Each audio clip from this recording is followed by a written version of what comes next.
ವರ್ಷಗಳು, 3 ನಾಯಕರು ಮತ್ತು 1 ಶತಕೋಟಿಗೂ ಹೆಚ್ಚು ಜನರ ಪ್ರಾರ್ಥನೆಗಳ ನಂತರ ರೋಹಿತ್ ಶರ್ಮಾ ನೇತೃತ್ವದ ಭಾರತವು ಟಿ20 ವಿಶ್ವಕಪ್ ಪ್ರಶಸ್ತಿಯ ಗರಿಯನ್ನ ತನ್ನ ಕಿರೀಟಕ್ಕೆ ಸಿಕ್ಕಿಸಿಕೊಂಡಿದೆ. ಇನ್ನು ರೋಹಿತ್ ಶರ್ಮಾ ಹಾಗೂ ರಾಹುಲ್ ದ್ರಾವಿಡ್ ತಂಡವನ್ನು ಅತ್ಯುತ್ತಮವಾಗಿ ನಿರ್ವಹಿಸಿ ಈ ಬಾರಿ ಕಪ್ ಕೈ ತಪ್ಪದಂತೆ ಯೋಜನೆ ರೂಪಿಸಿ ಅಂತಿಮವಾಗಿ ಅದರಲ್ಲಿ ಯಶಸ್ಸು ಕಂಡಿದ್ದಾರೆ. ಇದರ ಹೊರತಾಗಿ ವಿಶ್ವದಲ್ಲೇ ಅತ್ಯುತ್ತಮವಾಗಿ ಹೊರಹೊಮ್ಮಿದ ಬೌಲಿಂಗ್ ಪಡೆಯನ್ನು ಟೀಂ ಇಂಡಿಯಾ ಇದೀಗ ಹೊಂದಿದೆ. ಬುಮ್ರಾ ಅವರಂತಹ ವೇಗಿಗಳನ್ನ ಸೃಷ್ಟಿಸಲಾಗಿದೆ. ಎಲ್ಲಕ್ಕಿಂತ ಹೆಚ್ಚಾಗಿ ಅಮೆರಿಕದ ಪಿಚ್ಗಳಲ್ಲೂ ಭಾರತ ತಂಡ ಶ್ರೇಷ್ಠ ಆಟವನ್ನ ಆಡಿದೆ. ಅಲ್ಲಿನ ಹವಾಮಾನಕ್ಕೆ ಒಗ್ಗಿಕೊಳ್ಳುವಂತೆ ತಂಡವನ್ನ ರೂಪಿಸಿಕೊಂಡಿದ್ದು ಟೀಂ ಇಂಡಿಯಾಕ್ಕೆ ಪ್ಲಸ್ ಪಾಯಿಂಟ್ ಆಯಿತು. ಭಾರತೀಯ ಡ್ರೆಸ್ಸಿಂಗ್ ಕೋಣೆಯಲ್ಲಿ ಇವತ್ತು ಸಂಭ್ರಮದ ಹೊನಲು ಕಂಡುಬಂತು. ಸೂರ್ಯಕುಮಾರ್ ಯಾದವ್ ಅವರು ನಿರ್ಣಾಯಕ ಸಮಯದಲ್ಲಿ ಡೇವಿಡ್ ಮಿಲ್ಲರ್ ಅವರ ಕ್ಯಾಚ್ ಪಡೆದುಕೊಂಡಿದ್ದು ಮರೆಯಲಾದ ಕ್ಷಣಕ್ಕೆ ಸಾಕ್ಷಿಯಾಯಿತು. ಈ ಕ್ಯಾಚ್ ಪಂದ್ಯದ ದಿಕ್ಕನ್ನೇ ಬದಲಾಗುವಂತೆ ಮಾಡಿದ್ದು ಸುಳ್ಳಲ್ಲ.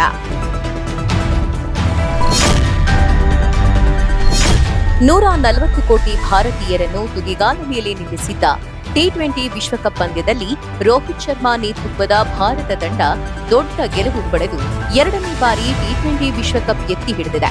17 ವರ್ಷಗಳ ಬಳಿಕ ಈ ಮಹತ್ವದ ಟ್ರೋಫಿ ಗೆದ್ದುಕೊಂಡಿದೆ.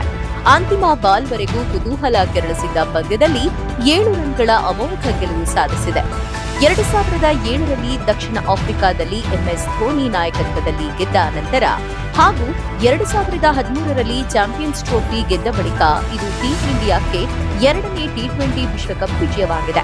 17 ವರ್ಷಗಳ ಹಿಂದೆ ಆಗಿನ ಯುವ ಕ್ರಿಕೆಟಿಗರಾಗಿದ್ದ ಸ್ಟಾರ್ ಬ್ಯಾಟರ್ ವಿರಾಟ್ ಕೊಹ್ಲಿ ಇಂದು ಫೈನಲ್ನಲ್ಲಿ 59 ಎಸೆತಗಳಲ್ಲಿ 6 ಬೌಂಡರಿ ಮತ್ತು 2 ಸಿಕ್ಸರ್ಗಳೊಂದಿಗೆ 76 ರನ್ ಗಳಿಸಿ ಭಾರತವನ್ನು 7 ವಿಕೆಟ್ಗೆ 176 ರನ್ಗಳ ಸ್ಪರ್ಧಾತ್ಮಕತೆ ಸ್ಕೋರ್ನತ್ತ ಕೊಂಡೊಯ್ದರು.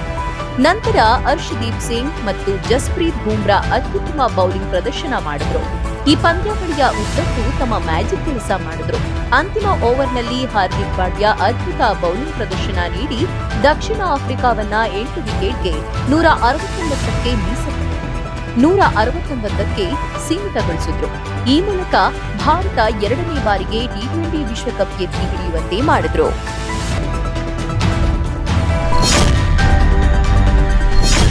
ವಿಶ್ವ ಚಾಂಪಿಯನ್ ಕಿರೀಟ ಮುಡಿಗೇರಿಸಿಕೊಂಡ ಭಾರತ ತಂಡಕ್ಕೆ ಸಿಎಂ, ಡಿಸಿಎಂ ಸೇರಿದಂತೆ ಹಲವು ಗಣ್ಯರು ಅಭಿನಂದಿಸಿದ್ದಾರೆ. 2ನೇ ಬಾರಿಗೆ ಟಿ20 ವಿಶ್ವಕಪ್ ಗೆದ್ದ ಭಾರತ ತಂಡಕ್ಕೆ ಮುಖ್ಯಮಂತ್ರಿ ಸಿದ್ದರಾಮಯ್ಯ, ಡಿಸಿಎಂ ಡಿಕೆ ಶಿವಕುಮಾರ್ ಸೇರಿದಂತೆ ಹಲವು ರಾಜ್ಯ ನಾಯಕರು ಅಭಿನಂದನೆ ಸಲ್ಲಿಸಿದ್ದಾರೆ. ಕ್ರಿಕೆಟ್ ಪ್ರೇಮಿಯಾದ ನನಗೆ ನಮ್ಮವರ ಗೆಲುವು ಅದ್ಭುತ ಖುಷಿ ಕೊಟ್ಟಿದೆ. ಕೋಟ್ಯಾಂತರ ಜನರ ಹಾರೈಕೆಗಳು ಕಡೆಗೂ ಫಲ ಕೊಟ್ಟಿದೆ. ವಿಶ್ವಕಪ್ ಮರಳಿ ಭಾರತದ ಮಡಿಲು ಸೇರಿದೆ. ನಿರ್ಣಾಯಕ ಹಂತದಲ್ಲಿ ತಂಡ ತೋರಿದ ಸಂಘಟಿತ ಪ್ರದರ್ಶನ ಪಂದ್ಯದ ದಿಕ್ಕನ್ನೇ ಬದಲಿಸಿತು. ಇಡೀ ಪಂದ್ಯಾವಳಿಯಲ್ಲಿ ಒಂದು ಸೋಲದೆ ಕಾಣದ ಅಜೇಯರಾಗುವುದು ವಿಶ್ವಕಪ್ ಟಿ20 ಜಯಿಸಿದ ಭಾರತ ತಂಡದ ಸಾಧನೆ ನಿಜಕ್ಕೂ ಶ್ಲಾಘನೀಯ ಎಂದು ಸಿಎಂ ಸಿದ್ದರಾಮಯ್ಯ ಹೇಳಿದ್ದಾರೆ. ಒಂದು ಹಂತದಲ್ಲಿ ಗೆಲುವಿನ ಸನಿಹಕ್ಕೆ ಬಂದು ಕಡೆ ಕ್ಷಣದಲ್ಲಿ ಪಂದ್ಯ ಸೋತ ದಕ್ಷಿಣ ಆಫ್ರಿಕಾ ತಂಡ ಆಟವು ಮೆಚ್ಚುಗೆಗೆ ಅರ್ಹವಾಗಿದೆ ಎಂದು ತಮ್ಮ ಎಕ್ಸ್ ಖಾತೆಯಲ್ಲಿ ಬರೆದುಕೊಂಡಿದ್ದಾರೆ. ಟಿ20 ವಿಶ್ವಕಪ್ 2024ರ ಫೈನಲ್ಸ್ನಲ್ಲಿ ಭಾರತ ತಂಡದ್ದು ಅದ್ಭುತ ಪ್ರದರ್ಶನ. ಪಂದ್ಯಾವಳಿಯುದ್ದಕ್ಕೂ ತಂಡ ತೋರಿದ ಸಮರ್ಪಣೆ ಮತ್ತು ಪರಿಶ್ರಮ ಸ್ಪಷ್ಟವಾಗಿತ್ತು. ಈ ಅದ್ಭುತ ಗೆಲುವನ್ನ ಸಾಧಿಸುವ ಮೂಲಕ ಇಡೀ ದೇಶವೇ ಹೆಮ್ಮೆ ಪಡುವಂತೆ ಮಾಡಿದೆ ಎಂದು ಡಿಸಿಎಂ ಡಿಕೆ ಶಿವಕುಮಾರ್ ಗುಣಗಾನ ಮಾಡಿದ್ದಾರೆ. ಅನೇಕ ರೋಚಕ ತಿರುವುಗಳ ಫೈನಲ್ ಪಂದ್ಯ ಭಾರತೀಯರೆಲ್ಲರನ್ನೂ ತುದಿಗಾಲ ಮೇಲೆ ನಿಲ್ಲಿಸಿತ್ತು. ಎಲ್ಲರ ಆಕಾಂಕ್ಷೆ, ನಿರೀಕ್ಷೆಯಂತೆ ತಂಡ ಗೆದ್ದು ಬೀಗಿದೆ. ಹೆಮ್ಮೆಯ ಕ್ರಿಕೆಟ್ ತಂಡಕ್ಕೆ ಶುಭವಾಗಲಿ ಎಂದು ಹಾರೈಸಿದ್ದಾರೆ. ಟಿ20 ವಿಶ್ವಕಪ್ ಟ್ರೋಫಿ ಗೆಲ್ಲುವ ಮೂಲಕ ದೇಶವೇ ಹೆಮ್ಮೆ ಪಡುವಂತೆ ಮಾಡಿದ್ದೀರಿ. ನಿಮ್ಮ ಅಸಾಧಾರಣ ಕೌಶಲ್ಯ, ಟೀಮ್ ವರ್ಕ್ ಮತ್ತು ಸಮರ್ಪಣೆಗಳು ಫಲ ನೀಡಿದೆ ಎಂದು ಕೇಂದ್ರ ಸಚಿವ ಎಚ್.ಡಿ. ಕುಮಾರಸ್ವಾಮಿ ಎಕ್ಸ್ ಖಾತೆಯಲ್ಲಿ ಹೇಳಿದ್ದಾರೆ. ದಕ್ಷಿಣ ಆಫ್ರಿಕಾ ವಿರುದ್ಧ ನಡೆದ ಫೈನಲ್ ಪಂದ್ಯದಲ್ಲಿ 7 ರನ್ಗಳ ಜಯ ಸಾಧಿಸಿದ ಭಾರತ 12 ವರ್ಷಗಳ ಬಳಿಕ ಐಸಿಸಿ ಟ್ರೋಫಿ ಗೆದ್ದಿತು. ಮಾಜಿ ಸಂಸದ ಪ್ರಜ್ವಲ್ ರೇವಣ್ಣ ವಿರುದ್ಧ ಅತ್ಯಾಚಾರ ಪ್ರಕರಣಕ್ಕೆ ಸಂಬಂಧಿಸಿದಂತೆ ಇಂದು ಪೊಲೀಸ್ ಕಸ್ಟಡಿ ಅಂತ್ಯ ಹಿನ್ನೆಲೆ ಕೋರ್ಟ್ ಹಾಜರುಪಡಿಸಲಾಗಿತ್ತು. ವಾದ ಪ್ರತಿವಾದ ಆಲಿಸಿದ ಬಳಿಕ ಜುಲೈ 8ರವರೆಗೆ ಪ್ರಜ್ವಲ್ ರೇವಣ್ಣಗೆ ನ್ಯಾಯಾಂಗ ಬಂಧನ ವಿಧಿಸಿ 42 ಎಸಿಎಂಎಂ ಕೋರ್ಟ್ ಜುಲೈ 29ರಂದು ಆದೇಶವನ್ನ ಹೊರಡಿಸಿದೆ. ಹೆಚ್ಚಿನ ಚಿಕಿತ್ಸೆಗಾಗಿ ಖಾಸಗಿ ಆಸ್ಪತ್ರೆಗೆ ದಾಖಲಿಸಲು ಪ್ರಜ್ವಲ್ ಪರ ವಕೀಲರು ಮನವಿಯನ್ನ ಮಾಡಿದ್ದಾರೆ. ಈ ಬಗ್ಗೆ ಜೈಲು ಅಧಿಕಾರಿಗಳಿಗೆ ಮನವಿ ಸಲ್ಲಿಸುವಂತೆ ನ್ಯಾಯಾಲಯ ಸೂಚನೆಯನ್ನ ನೀಡಿದೆ. ನ್ಯಾಯಾಲಯ ಸೂಚನೆಯಂತೆ ಮನವಿ ಪತ್ರವನ್ನ ಸಿದ್ಧಪಡಿಸಿ ಪ್ರಜ್ವಲ್ ರೇವಣ್ಣಗೆ ವಕೀಲ ಅರುಣ್ ನೀಡಿದ್ದು, ಜೈಲಿಗೆ ಹೋದಾಗ ಅಧಿಕಾರಿಗಳಿಗೆ ನೀಡುವಂತೆ ಸೂಚಿಸಿದ್ದಾರೆ. ಜೈಲು ಅಧಿಕಾರಿಗಳು ಅವಕಾಶ ನೀಡಿದ್ದಲ್ಲಿ ಅರ್ಜಿ ವಿಚಾರಣೆ ನಡೆಸುತ್ತೇವೆ. ಸೋಮವಾರ ಅರ್ಜಿ ವಿಚಾರಣೆ ನಡೆಸುವುದಾಗಿ ನ್ಯಾಯಾಲಯ ತಿಳಿಸಿದೆ. ಈಗಾಗಲೇ 3 ಕೇಸ್ಗಳನ್ನ ಎದುರಿಸುತ್ತಿರುವ ಪ್ರಜ್ವಲ್ ರೇವಣ್ಣ ವಿರುದ್ಧ 4ನೇ ಕೇಸ್ ದಾಖಲಾದಂತಿದೆ. ಪ್ರಜ್ವಲ್ ರೇವಣ್ಣ ವಿರುದ್ಧ ಮಹಿಳೆ ಲೈಂಗಿಕ ದೌರ್ಜನ್ಯ ಆರೋಪ ಮಾಡಿದ್ದಾರೆ. ಲೈಂಗಿಕ ಕಿರುಕುಳದ ವಿಡಿಯೋವನ್ನ ಚಿತ್ರೀಕರಿಸಿದ್ದಾರೆ ಅಂತ ದೂರಿದ್ದಾರೆ. ಖಾಸಗಿ ದೃಶ್ಯ ಸೆರೆ ಹಿಡಿದಿದ್ದಾರೆ ಅಂತ ಮಹಿಳೆ ದೂರಿನಲ್ಲಿ ಉಲ್ಲೇಖಿಸಿದ್ದಾರೆ. ಇದೇ ಪ್ರಕರಣದ ತನಿಖೆಗಾಗಿ ಬಾಡಿ ವಾರೆಂಟ್ ಅರ್ಜಿ ಸಲ್ಲಿಸಿದ ಎಸ್ಐಟಿ ಅಧಿಕಾರಿಗಳು 4 ದಿನ ಕಸ್ಟಡಿಗೆ ಪಡೆದಿದ್ರು. ಜೂನ್ 29ರವರೆಗೆ ಪ್ರಜ್ವಲ್ನನ್ನ ಕಸ್ಟಡಿಗೆ ನೀಡಿ 42ನೇ ಎಸಿಎಂಎಂ ಕೋರ್ಟ್ ಆದೇಶಿಸಿತ್ತು.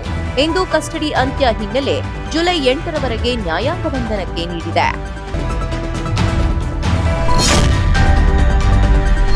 ಗೋಲ್ಡನ್ ಸ್ಟಾರ್ ಗಣೇಶ್ ಅಭಿನಯದ ಮುಂದಿನ ಬಹುನಿರೀಕ್ಷಿತ ಚಿತ್ರ ಕೃಷ್ಣಂ ಪ್ರಣಯ ಸಖಿ. ಬಾನದಾರಿಯಲ್ಲಿ ಸಿನಿಮಾ ನಂತರ ಗಣೇಶ್ 9 ಚೆಂದುಳ್ಳಿ ಚೆಲುವೆಯರ ಜೊತೆ ತೆರೆ ಹಂಚಿಕೊಂಡಿರುವ ರೊಮ್ಯಾಂಟಿಕ್ ಚಿತ್ರ. ಈಗಾಗಲೇ ಅನಾವರಣಗೊಂಡಿರುವ ಚಿತ್ರದ ಹಾಡುಗಳು ಸಿನಿ ಪ್ರೇಮಿಗಳ ಮನಸ್ಸು ಕದಿತಾ ಇದೆ. ಶ್ರೀನಿವಾಸ ರಾಜು ಈ ಬಾರಿ ರೊಮ್ಯಾಂಟಿಕ್ ಚಿತ್ರಕ್ಕೆ ಆಕ್ಷನ್ ಕಟ್ ನೀಡಿದ್ದು, ಸಿನಿಮಾದ ಚಿನ್ನಮ್ಮ ಎಂಬ ಹಾಡು ಇತ್ತೀಚೆಗೆ ಸಾವಿರಾರು ಅಭಿಮಾನಿಗಳ ಸಮ್ಮುಖದಲ್ಲಿ ಅದ್ಧೂರಿಯಾಗಿ ಅನಾವರಣಗೊಂಡಿತು. ಇದೀಗ ಆಲ್ ಇಂಡಿಯಾ ಯೂಟ್ಯೂಬ್ ಟ್ರೆಂಡಿಂಗ್ ಪಟ್ಟಿಯಲ್ಲಿ ಚಿನ್ನಮ್ಮ ಹಾಡು 3ನೇ ಸ್ಥಾನದಲ್ಲಿದೆ. ಬಿಡುಗಡೆಯಾದ 5 ದಿನಗಳಲ್ಲಿ 8 ಮಿಲಿಯನ್ಗೂ ಅಧಿಕ ವೀಕ್ಷಣೆಗೊಂಡಿದೆ. ಮೊದಲ ಸ್ಥಾನದಲ್ಲಿ ದಳಪತಿ ವಿಜಯ್ ಅವರ ಗ್ರೇಟೆಸ್ಟ್ ಆಫ್ ಆಲ್ ಟೈಮ್ ಚಿತ್ರದ ಚಿನ್ನ ಚಿನ್ನ ಕಣ್ಗಳ್ ಹಾಗೂ 2ನೇ ಸ್ಥಾನದಲ್ಲಿ ಪ್ರಭಾಸ್ ನಟನೆಯ ಕಲ್ಕಿ 2898 ಏಡಿ ಚಿತ್ರದ ಥೀಮ್ ಆಫ್ ಕಲ್ಕಿ ಹಾಡುಗಳಿವೆ. ಇದೇ ವೇಗದಲ್ಲಿ ವೀಕ್ಷಣೆಯಾಗುತ್ತಿದ್ರೆ ಚಿನ್ನಮ್ಮ ಹಾಡು ಮೊದಲ ಸ್ಥಾನಕ್ಕೆ ಬರುವ ಸಾಧ್ಯತೆ ಇದೆ. ಗಣೇಶ್ ಬಹಳ ಇಷ್ಟಪಡುವ ಗೀತ ರಚನೆಕಾರರಾದ ಕವಿರಾಜ್ ಬರೆದಿರುವ ಪದಗಳಿಗೆ ಅರ್ಜುನ್ ಜನ್ಯ ಸಂಗೀತ ನೀಡಿರುವ ಈ ಹಾಡನ್ನ ಖ್ಯಾತ ಗಾಯಕ ಕೈಲಾಶ್ ಖೇರ್ ಹಾಗೂ ಇಂದು ನಾಗರಾಜ್ ಈ ಹಾಡನ್ನ ಹಾಡಿದ್ದಾರೆ. ಕೃಷ್ಣಂ ಪ್ರಣಯ ಸಖಿ ಗೋಲ್ಡನ್ ಸ್ಟಾರ್ ಗಣಿ ಅಭಿನಯದ 41ನೇ ಚಿತ್ರ. ಗಣೇಶ್ ಅವರಿಗೆ ನಾಯಕಿಯಾಗಿ ಮಾಳವಿಕಾ ನಾಯರ್ ನಟಿಸಿದ್ದಾರೆ. ಶರಣ್ಯ ಶೆಟ್ಟಿ, ಶ್ರೀನಿವಾಸ್ ಮೂರ್ತಿ, ಸಾಧು ಕೋಕಿಲ, ರಂಗಾಯಣ ರಘು, ಶಶಿಕುಮಾರ್, ಶ್ರುತಿ, ಭಾವನಾ, ಅಶೋಕ್, ರಾಮಕೃಷ್ಣ, ಶಿವಧ್ವಜ್, ರಘುರಾಮ್, ಮಾನಸಿ ಸುಧೀರ್, ಅಂಬುಜಾ, ಗಿರಿ ಶಿವಣ್ಣ ಮುಂತಾದವರು ತಾರಾ ಬಳಗದಲ್ಲಿದ್ದಾರೆ. ಆಗಸ್ಟ್ 15ರಂದು ರಾಜ್ಯಾದ್ಯಂತ ತೆರೆ ಕಾಣಲಿದೆ.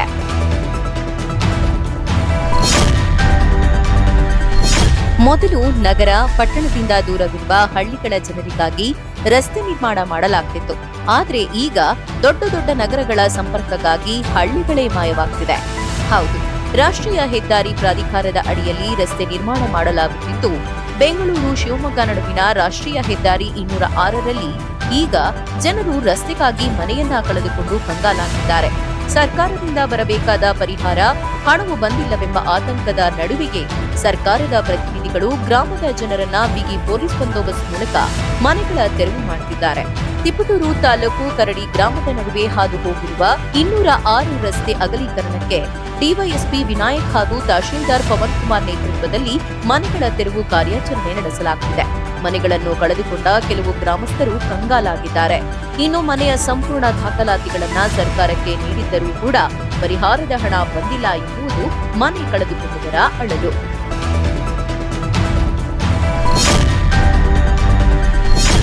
ಆಹಾರ ಸುರಕ್ಷತೆ ಮತ್ತು ಗುಣಮಟ್ಟ ಇಲಾಖೆ ನಡೆಸಿದ ಟೆಸ್ಟ್ನಲ್ಲಿ ಗೋಬಿ ಮಂಚೂರಿ, ಕಬಾಬ್, ಪಾನಿಪುರಿಯಲ್ಲಿ ಕ್ಯಾನ್ಸರ್ ಕಾರಕ ಅಂಶಗಳು ಪತ್ತೆಯಾಗಿತ್ತು.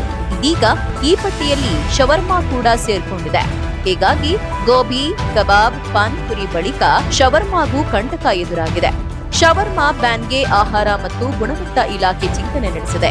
ಆರೋಗ್ಯದ ದೃಷ್ಟಿಯಿಂದ ಶವರ್ಮಾ ನಿಷೇಧಿಸಲು ಚಿಂತನೆ ನಡೆದಿದೆ. ಆಹಾರ ಮತ್ತು ಗುಣಮಟ್ಟ ಇಲಾಖೆಯು ರಾಜ್ಯದ ವಿವಿಧೆಡೆಯಿಂದ 17 ಶವರ್ಮಾ ಮಾದರಿ ಪರೀಕ್ಷೆ ನಡೆಸಿದ್ದು, 17ರ ಪೈಕಿ 8 ಮಾದರಿಯಲ್ಲಿ ಬ್ಯಾಕ್ಟೀರಿಯಾ ಈಸ್ ಪತ್ತೆಯಾಗಿದೆ. ಸರಿಯಾದ ರೀತಿಯಲ್ಲಿ ಆಹಾರ ತಯಾರಿಸದ ಕಾರಣ ಬ್ಯಾಕ್ಟೀರಿಯಾಗಳು ಪತ್ತೆಯಾಗಿವೆ. ಈಗಾಗಲೇ ಅಸುರಕ್ಷಿತ ಶವರ್ಮಾ ನೀಡಿರುವ ಅಂಗಡಿಗಳ ವಿರುದ್ಧ ಕ್ರಮ ಕೈಗೊಳ್ಳಲಾಗಿದೆ. ಎಲ್ಲಾ ಶವರ್ಮಾ ಮಾರಾಟಗಾರರಿಗೆ FSSAI ನೋಂದಣಿ ಕಡ್ಡಾಯಗೊಳಿಸಲಾಗಿದೆ.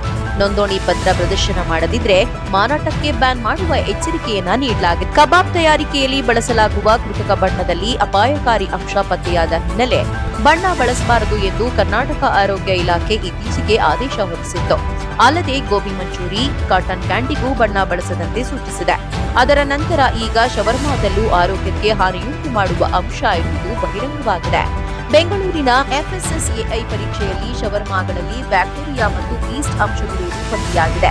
ಈ ಹಿಂದೆಯೂ ಶವರ್ಮಾ ಸೇವಿಸಿ ಮೃತಪಟ್ಟ ಹಾಗೂ ಆರೋಗ್ಯ ಹಾಳು ಮಾಡಿಕೊಂಡು ಆಸ್ಪತ್ರೆಗೆ ಸೇರಿರುವಂತಹ ಅದೆಷ್ಟೋ ಘಟನೆಗಳು ವರದಿಯಾಗಿವೆ.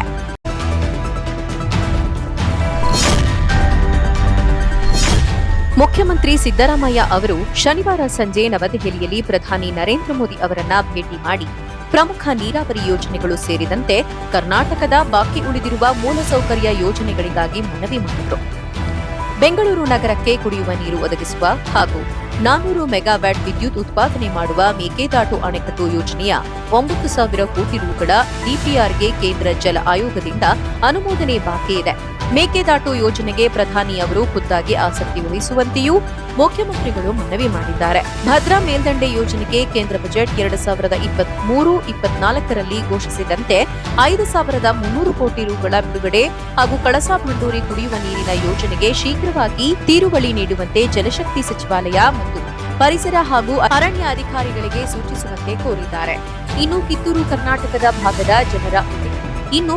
ಕರ್ನಾಟಕ ಭಾಗದ ಜನರ ಬಹುದಿನಗಳ ಕನಸಿನ ಯೋಜನೆಯಾದ ಮಹದಾಯಿ ಯೋಜನೆಯಿಂದಾಗಿ ಕುಡಿಯುವ ನೀರಿನ ಸಮಸ್ಯೆ ಬಗೆಹರಿಯಲಿದೆ ಎಂದಿದ್ದಾರೆ.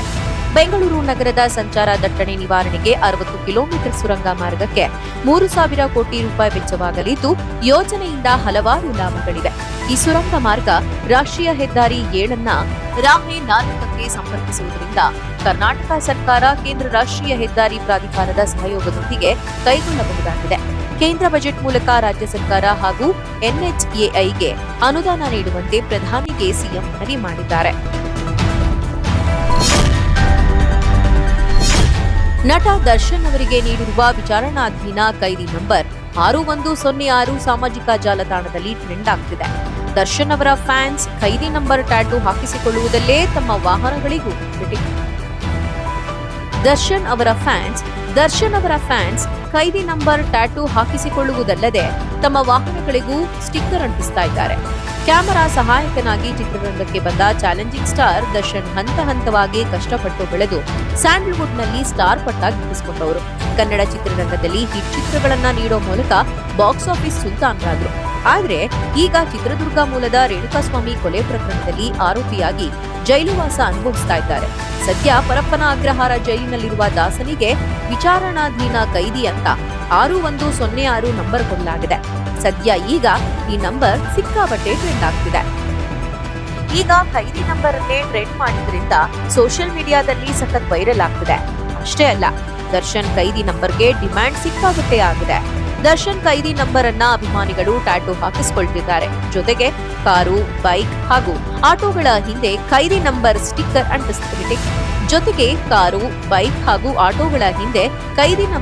ಅಂಟಿಸ್ತಿದ್ದಾರೆ. ಆರೋಪಿ ಅಷ್ಟೇ ಅಪರಾಧಿ ಅಲ್ಲ ಎಂಬ ಟ್ಯಾಗ್ಲೈನ್ ಕೂಡ ಹಾಕಿಸಿಕೊಳ್ಳುತ್ತಿರುವುದು ಕಂಡುಬರ್ತಿದೆ. ಅಷ್ಟೇ ಅಲ್ಲ, ದರ್ಶನ್ ಕೈದಿ ನಂಬರ್ನಲ್ಲಿಯೇ ಮೊಬೈಲ್ ಕವರ್ ಕೂಡ ಮಾರ್ಕೆಟ್ ಬಂದಿದೆಯಂತೆ. ನೂರಾರು ಅಭಿಮಾನಿಗಳು ತಮ್ಮ ಬೈಕ್, ಆಟೋಗಳ ಹಿಂದೆ ಕೈದಿ ನಂಬರ್ ಸ್ಟಿಕ್ಕರ್ಗಳನ್ನ ಅಂಟಿಸಿ ಅದನ್ನ ಸಾಮಾಜಿಕ ಜಾಲತಾಣದಲ್ಲಿ ಶೇರ್ ಮಾಡಿಕೊಳ್ತಿದ್ದಾರೆ. ಇದರಿಂದಾಗಿ ಕೈದಿ ನಂಬರ್ 6106 ಸೋಷಿಯಲ್ ಮೀಡಿಯಾಗಳಲ್ಲಿ ಸಖತ್ ಸದ್ದು ಮಾಡ್ತಿದೆ.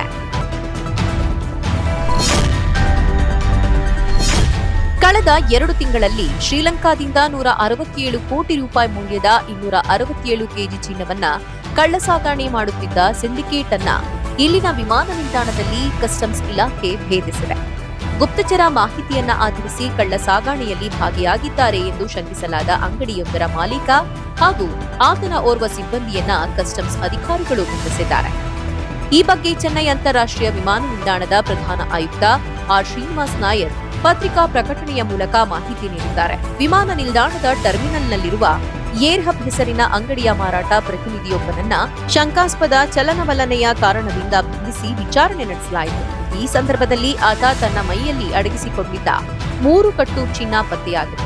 ಶ್ರೀಲಂಕಾದಿಂದ ಬಂದು ವಿಮಾನ ನಿಲ್ದಾಣದಲ್ಲಿ ಇಳಿದಿದ್ದ ಟ್ರಾನ್ಸಿಟ್ ಪ್ರಯಾಣಿಕನೊಬ್ಬನಿಂದ ಆತ ಈ ಚಿನ್ನವನ್ನ ಪಡೆದು ಅಡಗಿಸಿಟ್ಟುಕೊಂಡಿದ್ದ ಎಂದು ಶ್ರೀನಿವಾಸ್ ನಾಯಕ್ ತಿಳಿಸಿದ್ರು. ಶ್ರೀಲಂಕಾ ಮೂಲದ ಕಳ್ಳ ಸಾಗಾಣಿದಾರರು ಏರ್ ಹಬ್ ಅಂಗಡಿಯನ್ನ ಬಾಡಿಗೆಗೆ ಪಡೆದಿದ್ರು ಮತ್ತು ಟ್ರಾನ್ಸಿಟ್ ಪ್ರಯಾಣಿಕರು ತರುವ ಚಿನ್ನವನ್ನ ಪಡೆಯಲು 8 ಜನರನ್ನ ನೇಮಕ ಮಾಡಿದ್ರು ಎಂಬುದು ಹೆಚ್ಚಿನ ತನಿಖೆಯಿಂದ ತಿಳಿದುಬಂದಿದೆ. ಇನ್ವಾಯ್ಸ್ ಮತ್ತು ದಾಖಲೆಗಳಿಲ್ಲದೆ ಯಾವುದೇ ರೂಪದಲ್ಲಿ ವಿದೇಶದಿಂದ ದೇಶಕ್ಕೆ ಭಾರಿ ಪ್ರಮಾಣದ ಚಿನ್ನವನ್ನ ತರುವುದು ಕಸ್ಟಮ್ಸ್ ಕಾಯ್ದೆಯ ಸೆಕ್ಷನ್ 233 ಅಡಿಯಲ್ಲಿ ನಿಷೇಧಿತ ಸರಕುಗಳ ವ್ಯಾಖ್ಯಾನದ ಅಡಿಯಲ್ಲಿ ಬರುತ್ತೆ ಅಂತ ನ್ಯಾಯಾಲಯ ಹೇಳಿದೆ.